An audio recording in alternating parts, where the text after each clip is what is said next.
Marry my daughter or lose everything?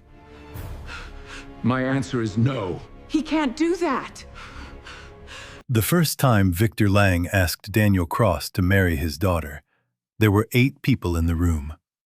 2 lawyers at the foot of the bed, rain beating against 40-foot windows, and a silence so sharp it felt like broken glass in the air. Victor was dying, the way powerful men usually did, surrounded, expensive, and furious about it. His hospital bed had been moved into the master suite of the Lang estate because, according to the family, he deserved dignity. But there was nothing dignified about the machines hissing beside him, or the yellow tint under his skin, or the way his fingers kept clawing at the blanket like he was still trying to hold on to one last deal. Daniel had only come upstairs because the night nurse said Mr. Lang was demanding to see him by name. That alone had put everyone on edge. Men like Victor Lang didn't call for the estate manager unless something was broken, leaking, or on fire. Daniel stepped into the room, still wearing his work jacket. There was mud on his boots from the lower gardens. He'd spent the afternoon repairing a stone wall before the storm came in. His son, Owen, was downstairs in the staff kitchen, finishing homework at the table with a grilled cheese and a juice box because Daniel's shift had run late again. Daniel should have been thinking about insulin refills and school pickup and whether the old truck would survive another winter.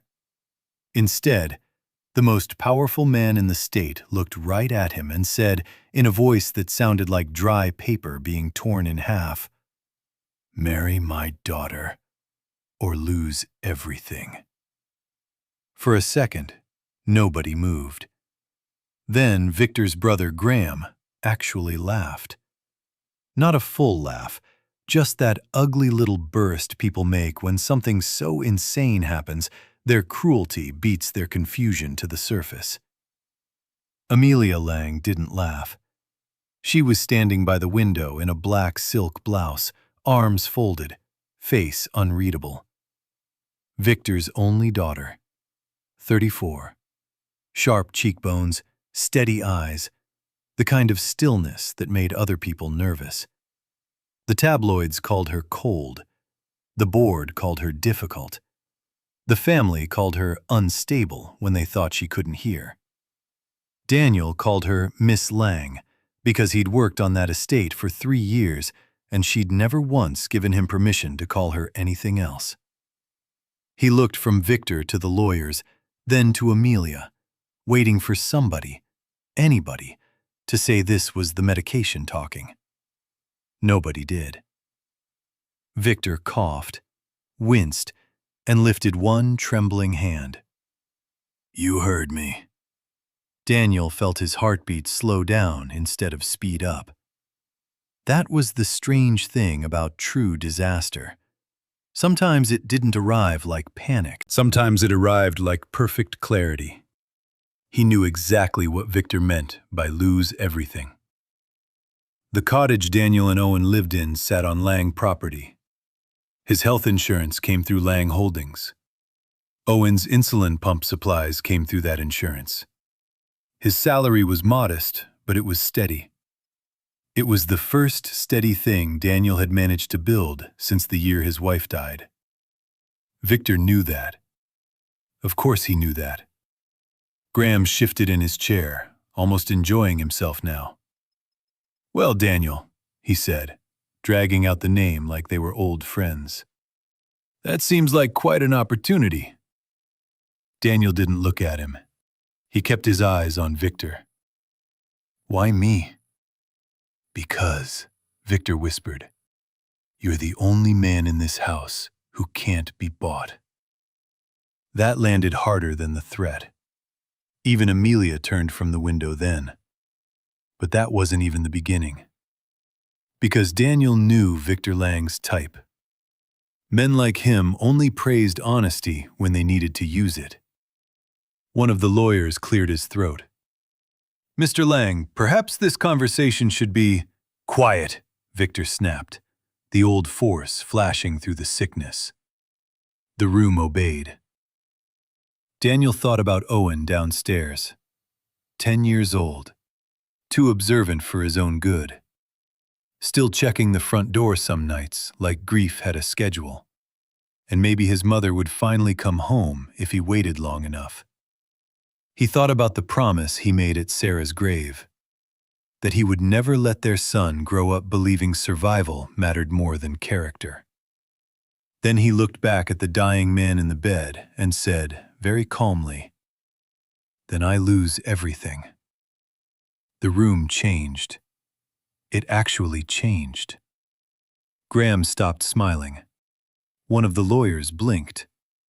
Victor's niece muttered, "What?" under her breath, like she'd misheard him. Daniel went on before anyone could interrupt. "You can take the job, the cottage, the insurance, every last thing with your company logo stamped on it. But I won't teach my son that marriage is a business transaction, and love is just another contract for rich people to wave around." The rain hammered harder against the glass. Amelia's face didn't soften exactly, but something in her eyes shifted. Victor stared at Daniel for a long moment.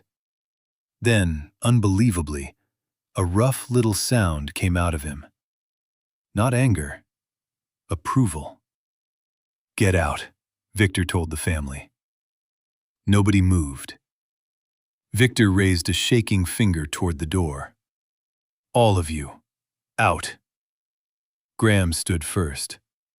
"You're in no state to make legal decisions." "I built the company that keeps you drunk," Victor said.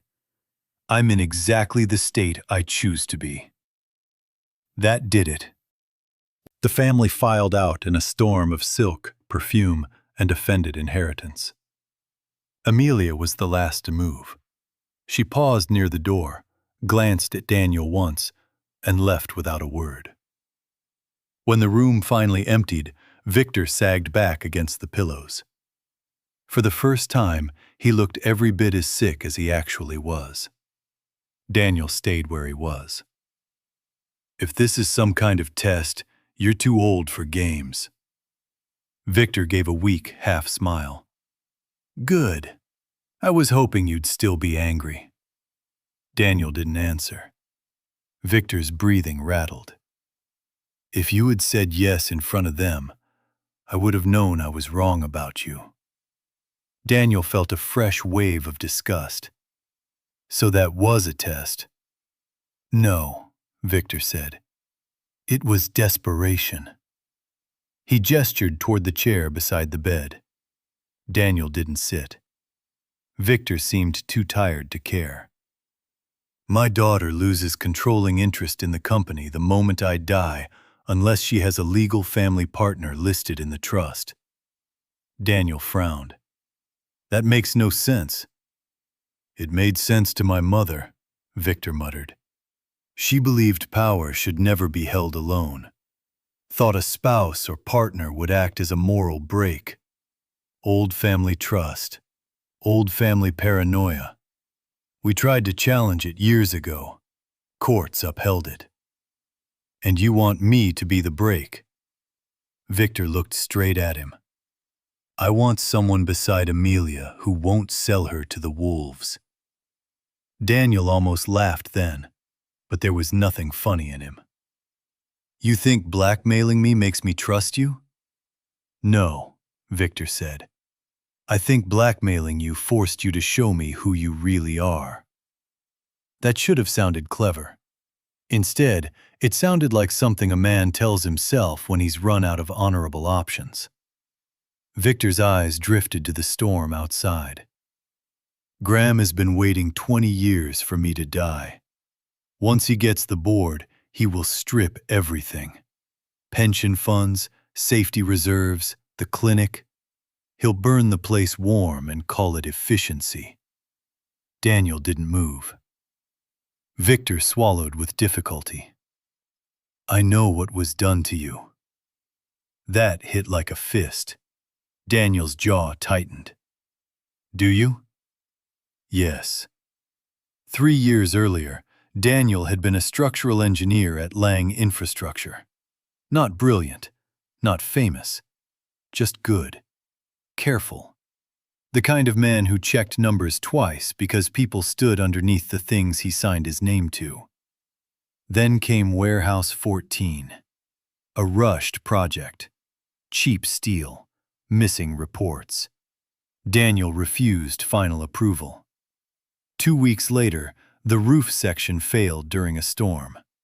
Nobody died by some miracle, but 3 workers were badly injured, and Daniel was blamed anyway. The company buried him. He lost his job. Then his reputation. Then the insurance that had covered Sarah's treatment. By the time he found temporary work and swallowed his pride enough to ask for help, the cancer had already spread too far. She died in a hospice room that smelled like antiseptic and lavender spray, apologizing for leaving him alone with a 5-year-old boy.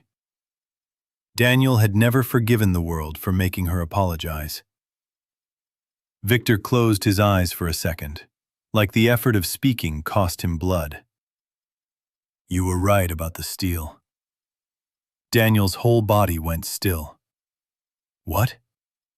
Victor opened his eyes again. You were right. Graham's division altered the reports. I learned the truth too late. That's a lie. I wish it were. Daniel took a step back. You knew?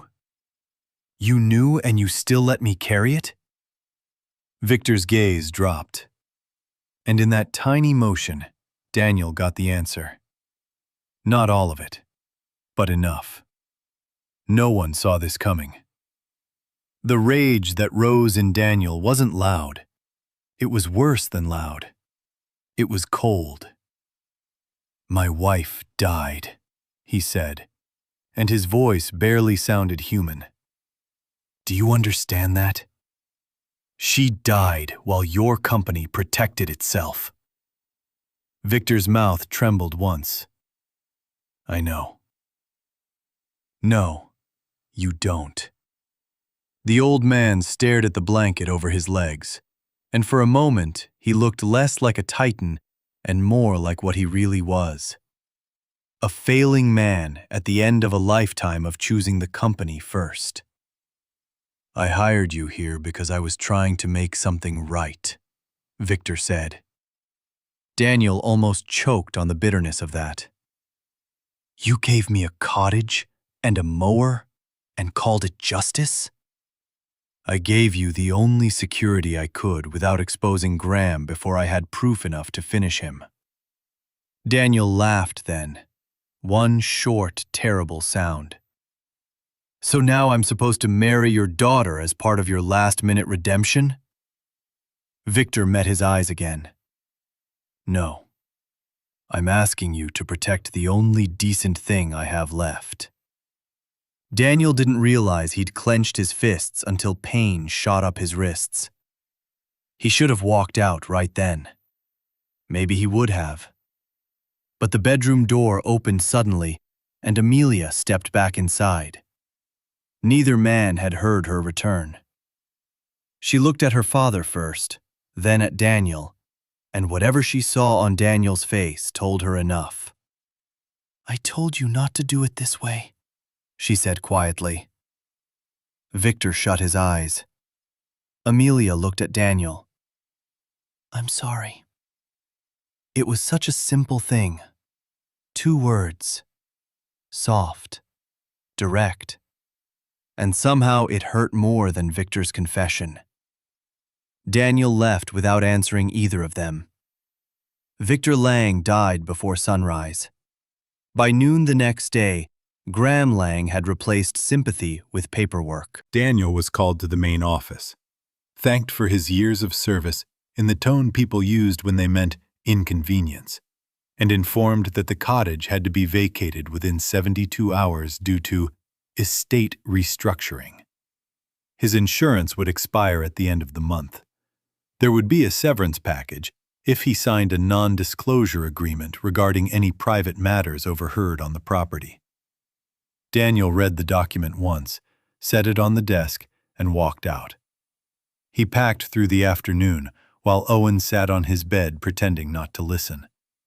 Kids always know more than adults think, especially kids who've already had their world split open once. By evening, the cottage looked like grief did after enough years had passed. Not gone, just boxed up. Owen held a framed picture of his mother and asked, "Are we getting kicked out because you made somebody mad?" Daniel folded a sweater too carefully. "Maybe." "Did you do the right thing?" That question landed harder than any threat Graham Lang could have made. Daniel looked at his son. Skinny shoulders, serious eyes, Sarah's mouth. "Yes," he said. Owen nodded once. "Okay." That was all. No complaint, no tears, just, "Okay." As if that settled it. Daniel had to turn away for a second because the room blurred. They moved into a 2-bedroom apartment above a hardware store on the edge of town. The radiator banged at night. The kitchen window didn't close all the way. Owen said it smelled weird, but not evil, which Daniel took as a win. He started calling old contacts for work. Most were polite. A few were kind. None had anything permanent. 3 days later, a black sedan pulled up outside the building. Daniel saw it from the window and felt every muscle in his back lock. Amelia Lang stepped out alone. No driver, no assistant, no sunglasses to hide behind. Just Amelia in a gray coat, hair tied back, carrying a file folder under one arm, like she was about to deliver bad news to a stranger and had decided not to soften it. Daniel almost didn't buzz her in. Almost. She climbed the narrow stairs, took one look at the peeling paint in the hallway, and said, "I'm not here on my father's behalf. He's dead." "I know." He let that sit between them. Then he stepped aside. The apartment was small enough that there was nowhere to place discomfort. It just stood in the middle of the room with everybody else. Owen was at the table drawing spaceships. He looked up, recognized Amelia from the estate, and went still. Amelia surprised Daniel by walking straight to him. "Hi, Owen," she said. Owen nodded. "I like your ship." He glanced at his paper. "It's not a ship. It's a mining station." Amelia crouched slightly to look closer. "That's worse. More places to break." Owen's mouth twitched. Daniel noticed. He hated that he noticed. Amelia straightened and handed Daniel the file. "This is a copy of the trust clause, my father's letter, and the board agenda scheduled for next Thursday." Daniel didn't touch it. "If this is another proposal, save your breath." "It isn't." She paused. "Not exactly." He took the file anyway. Inside was a letter in Victor's unsteady handwriting. "Daniel, if you are reading this, then I failed to earn the time required to ask properly." That was how it began. The rest was worse. Victor admitted more than Daniel thought he would. Not everything, not enough, but enough to stain every page. He confirmed Graham's division manipulated internal safety reports on Warehouse 14. He confirmed Daniel's objections were buried. He confirmed he chose silence over scandal. Then came the part Daniel had to read twice. "I watched what happened to you after. I told myself I was preserving a company that employed 40,000 people. Men like me are very skilled at calling cowardice responsibility. By the time I was ready to correct it, your wife was already gone." Daniel had to stop there. His hands were shaking. Amelia's voice came from somewhere far away. I didn't know the full story until 2 weeks before he died. Daniel looked up. Did you know enough? She held his gaze. Enough to hate him for it. Not enough to fix it. He looked back at the page. My daughter thinks I chose you because you are honorable. I did. But that is not the only reason. You are one of the few men I have ever known who still understands that a signature can carry a soul with it. Daniel folded the letter closed before he could tear it in half. What do you want from me? He asked. Amelia didn't answer right away. She glanced toward Owen, who had gone back to drawing but was listening with the supernatural skill all children possess. Then she said, My father was right about one thing. If Graham gets the company, he'll gut it. He's already drafted layoffs. He's selling the clinic. He wants the employee health fund collapsed into private restructuring so he can optimize obligations. That means people who've worked there for 30 years lose coverage. Daniel said nothing. Amelia went on. Under the trust, if I have a legal spouse or registered family partner at the time of probate, the voting block transfers to me instead of Graham's interim board. Daniel gave a tired laugh. So we're back here again. No, she said. We're here differently. That made him look at her. Her face had changed since the estate. Not softer, just stripped down, like grief had burned away the need to posture. I'm not threatening you, she said. I'm asking. Why me? Because my father trusted you. That's not good enough. I know. A beat passed. Because I trust the man who looked a dying billionaire in the eye and said no. The room went quiet again. Owen's pencil stopped moving. Daniel felt something dangerous stir in his chest. Not belief. He wasn't stupid enough for that. But recognition, maybe. The kind that comes when another wounded person tells the truth so plainly it has nowhere to hide. Amelia took a breath. 90 days, civil marriage, ironclad prenup, no claims on my personal assets, no obligation beyond public appearances required for the probate challenge. After control transfers, we dissolve it. Daniel stared at her. She added more quietly, And if you say no, I leave and never ask again. What happened next changed everything. Because Daniel wanted to refuse. God, he wanted to. He wanted to tell her no for Sarah, no for pride, no for every man in an expensive suit who had ever treated ordinary lives like spare parts in a larger machine. But then Owen spoke from the table. Would they close the clinic for kids, too? Amelia turned. Yes. Even if they're sick? Yes. Owen looked at Daniel. That's bad. Daniel swallowed. I know. Owen stared at the mining station he'd been drawing. Mom used to say if a choice makes you feel sick, it doesn't always mean it's wrong. Sometimes it means it matters. Daniel had to grip the back of a chair. Amelia looked away, giving him the dignity of not witnessing how hard that hit. He still said no that day. Not because he didn't care, because he cared too much.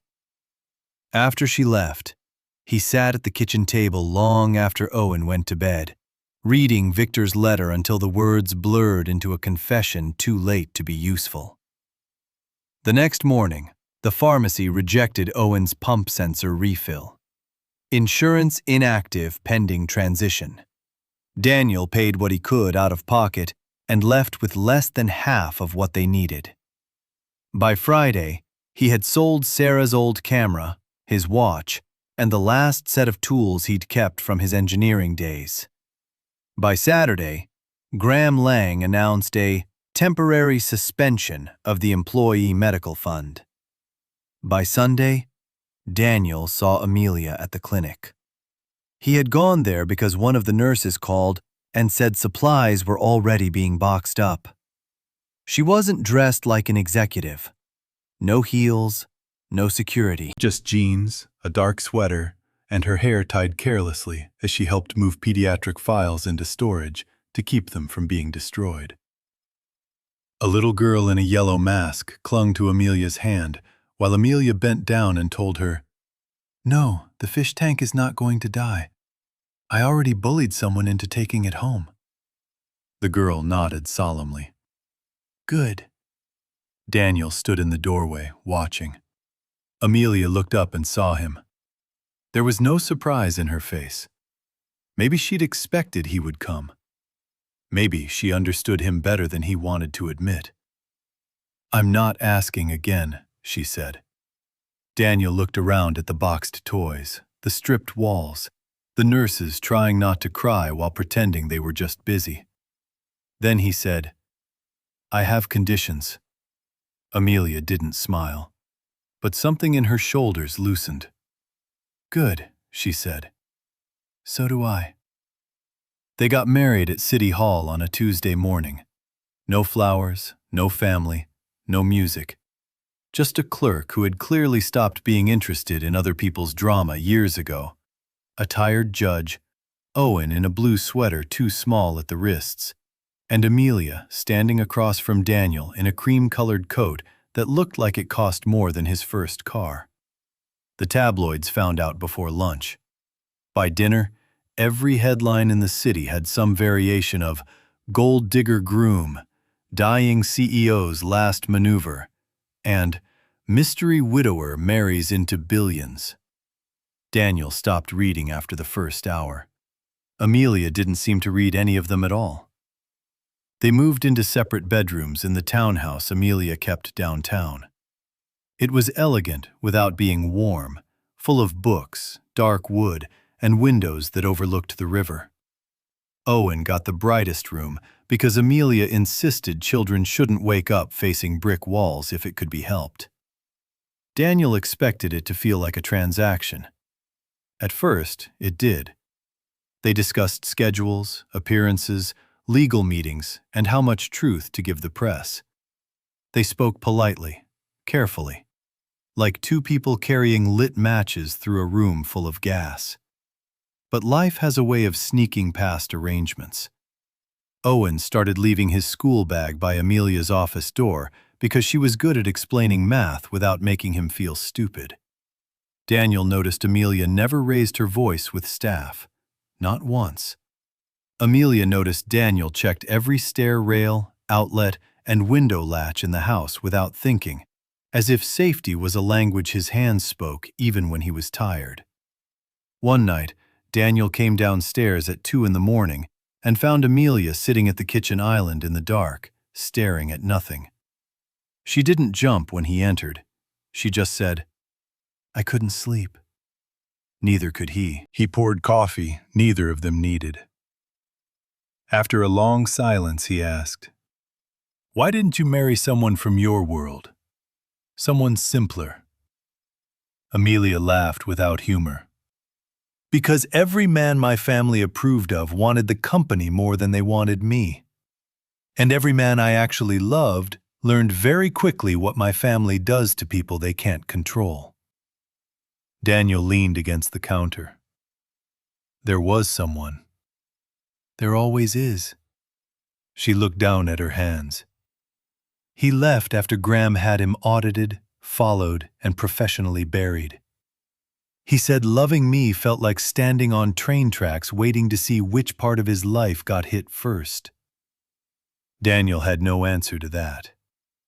Amelia added, almost too quietly to hear, "I didn't blame him." Something in him shifted again then, just a fraction. And then, something unexpected happened. The more Daniel watched Amelia under pressure, the less she resembled the stories told about her. She wasn't unstable.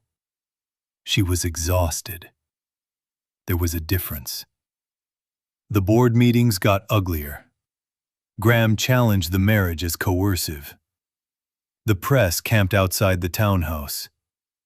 Owen came home from school one afternoon with a split lip because some boy said his dad married a rich woman for cash, and Daniel must have done it before with the dead one, too. Daniel saw red so fast it scared him. But it was Amelia who knelt in front of Owen, put an ice pack to his mouth, and said, "People who have never built anything always think everyone else is stealing." Owen sniffed. "That doesn't even make sense." "It rarely does." He looked at her for a long moment, then leaned, just slightly, into her hand holding the ice. Daniel had to look away. The major blow came 3 days before the probate hearing. A packet was delivered anonymously. Inside were copies of old internal emails from the Warehouse 14 disaster. Daniel sat at Amelia's desk, reading them one by one, while his skin went cold. Graham had altered the safety reports. Victor had seen enough to suspect it. And then, there it was. An approval chain. Delayed response. Legal strategy notes. Not from Amelia. From Victor. He hadn't just known. He had chosen the cover-up. Line by line. Signature by signature. Daniel's vision blurred with rage. When Amelia came home, he was still sitting there. She saw the papers and stopped breathing for a second. "You knew," he said. "No." "Don't lie to me." "I'm not." He stood so fast the chair hit the floor. "He knew exactly what happened to Sarah's insurance after I was blacklisted. He knew, and he still buried it." Amelia looked wrecked. Truly wrecked. "I found those files this morning, too." Daniel laughed, broken and furious. "And you didn't call?" "I was driving here." He dragged both hands over his face. "Your father destroyed my life, then tried to use me to save his legacy. Do you understand how sick that is?" "Yes," she said, and there were tears in her eyes now, real ones she clearly hated. "Yes, I do." He turned away because if he looked at her, some part of him might soften, and he didn't want softness. He wanted something to break. Instead, Amelia walked to the desk, took a folder from her bag, and placed it in front of him. Inside were signed annulment papers. Daniel stared at them. Amelia's voice shook once, then steadied. "You can leave. I won't stop you. I'll testify that the marriage was my request alone and that you acted in good faith. Graham will probably still win, but he won't take Owen's name through the mud if I can help it." Daniel looked up. She wiped at her face angrily. "My father used people until the end. I won't." That was the moment. Not the wedding, not the headlines, not the late-night coffee in the dark. That. A woman raised in a family built on leverage had just handed him freedom when using him would have been easier. And suddenly Daniel understood what Victor had failed to say the right way. Amelia wasn't the empire. She was the one surviving it. The next day, Graham made his move. He asked Daniel to meet privately in a conference room at Lang Holdings before the hearing. The room smelled like leather, money, and old lies. Graham poured 2 glasses of water and acted as if they were discussing golf memberships. "This doesn't have to be unpleasant," he said. "Annul the marriage. State that Victor was heavily medicated and Amelia manipulated you. In return, I restore your health coverage for 5 years, clear your name with a consulting position, and set up an education trust for your son." Daniel said nothing. Graham smiled thinly. "Be realistic. You don't belong in our war." Daniel finally spoke. "You mean your theft?" Graham's smile vanished. "I mean survival. My brother was sentimental at the end. Sentiment is expensive." Daniel thought of Sarah in hospice, of Owen's split lip, of Amelia handing him signed papers with shaking hands. Graham leaned forward. "Take the deal. Men like you don't get many chances to turn pain into comfort." Daniel stood. Graham's voice sharpened. "If you walk out of here, your son pays the price." Daniel turned slowly. "No," he said. "If I take your deal, my son pays the price. He just pays it in pieces you can't see." The probate hearing filled the old board chamber by noon. Lawyers, reporters, Family members dressed in black, like they were still pretending to mourn. Amelia sat at one table in a navy suit, perfectly still. Daniel sat beside her. When the challenge began, Graham's counsel attacked fast. The marriage was opportunistic. Victor was incompetent. Amelia had manipulated a vulnerable employee. Daniel was there for access, money, revenge. At one point, the attorney looked straight at Daniel and asked, "Mr. Cross, did you marry Mrs. Lang for love?" The room held its breath. Amelia didn't look at him. Daniel could feel every camera pointed his way. He could also feel Owen's little hand from that morning, grabbing his before school and saying, "Whatever happens, do the right thing first, then come get me." Daniel stood. "I didn't marry Amelia Lang for money," he said. The attorney smirked. "That wasn't my question." "I know." Daniel turned then, not toward the lawyer, but toward the board, toward Graham, toward the whole polished machinery of people who believed power belonged to whoever had the fewest scruples. "I married her because a dying man tried to force me, and I said no," Daniel said. "I married her later because I learned the people trying to stop her were the same people who buried worker injuries, altered safety reports, and destroyed families to protect stock prices. Mine included." The room erupted. Graham half rose. "Objection!" Daniel pulled a folder from his briefcase. "I have authenticated internal communications and executive approvals regarding Warehouse 14 and subsequent legal concealment. They've already been submitted to the court and forwarded to regulators this morning." That landed like a bomb. Graham went white. Amelia turned to Daniel, stunned, truly stunned. He hadn't told her. Not because he didn't trust her, because he wanted the truth to arrive before anyone could stop it. The attorney sputtered something about stolen documents. Daniel didn't care. He looked at Graham and said, clearly enough for every reporter in the room to hear, "You offered me everything yesterday if I lied for you. But I already told your family once. If the price of keeping my life is becoming one of you, then I lose everything." For the first time all day, Amelia's control cracked. Not publicly, not much. Just enough for Daniel to see her inhale, like someone who had spent years underwater and had finally found air. The rest moved fast. Too fast, really. Emergency motions, temporary injunctions, regulatory review, trading freeze recommendations. Shocked silence from board members who suddenly remembered they had consciences when federal language entered the room. And then Victor's final recorded statement was admitted. Daniel hadn't known it existed.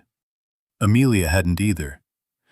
In it, Victor confessed to withholding decisive action on the Warehouse 14 fraud to protect the company from immediate collapse. He named Graham. He apologized, awkwardly, imperfectly, too late, for what had been done to Daniel and others like him. He also affirmed, in no uncertain terms, that Amelia was the rightful successor, and that any attempt to declare her unfit was the work of cowards who confuse control with leadership. It wasn't redemption. Nothing so neat. Sarah was still dead. The lost years were still lost. Damage does not become justice just because it's finally admitted under good lighting. But it was enough to crack the machine. Graham was removed pending investigation. Several board members resigned before sunset. The clinic's closure order was suspended. The employee health fund was preserved under court supervision. Amelia assumed interim control by week's end. The city called it a corporate earthquake. Daniel just called it expensive truth. A month later, the townhouse felt different. Not happier exactly, but lived in. Owen's mining station drawing had been taped to the refrigerator beside 3 official memos, a grocery list, and a note in Amelia's handwriting reminding Daniel that if he bought generic coffee again, she would consider it a hostile act. They laughed more than either of them expected. Not all the time. Life wasn't suddenly easy. There were lawyers, hearings, investigations, and more reporters than any decent person should ever have to tolerate. Some nights, Amelia came home so drained she could barely speak. Some mornings, Daniel woke up angry at Victor all over again. Grief doesn't move in straight lines. Neither does trust. But one evening, after Owen had gone to bed, Daniel found Amelia on the balcony overlooking the river. The wind pushed loose strands of hair across her face. He stepped beside her and held out 2 mugs. She took one. "If this is the generic coffee, we're getting divorced." He huffed a laugh. "Good coffee, don't start." They stood there in the cold for a while. Below them, the city kept moving like cities do, indifferent, lit up, pretending all stories are small from far enough away. Finally, Amelia said, "The annulment papers are still valid for another 30 days. Daniel looked at the river. "I know. You can go whenever you want." He turned then. She wasn't guarded. That was the surprising part. She wasn't asking for reassurance either, just telling the truth and leaving him room inside it. Daniel set his mug down on the railing. "Do you want me to go?" Amelia's throat moved. "No." It was barely louder than the wind. He took that in. Every version of his life seemed to stand there with him for a second. The engineer he'd been, the husband he'd lost, the father learning how to survive in smaller and smaller circles until survival itself felt like a room with no windows. Then he said, "I don't want Owen growing up thinking the only real part of this was the pain." Amelia looked at him. Daniel smiled, tired and honest. "And I don't want the first decent thing that happened to me after Sarah died to end because it started badly." She stared at him like she didn't trust what she was hearing, which, honestly, was fair. So he made it simple. "No deals," he said. "No trust clauses. No dead men arranging our lives. Just dinner tomorrow night, if you want to start over." For a second, she didn't move. Then she laughed, a real laugh this time, warm and startled and a little broken around the edges. "I think," she said, wiping quickly at one eye. "You are the most inconvenient man I've ever met." "Yeah," he said. "You married me anyway." From inside the townhouse, Owen's voice floated sleepily down the hall. "Are you two being weird out there?" Amelia covered her mouth, laughing harder now. Daniel shook his head and called back, "Go to sleep." Owen answered, "If you're gonna kiss, I don't want details."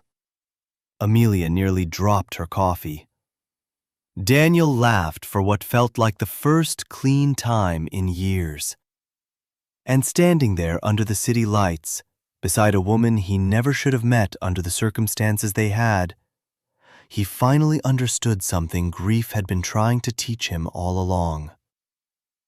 Sometimes the life that saves you doesn't arrive gently.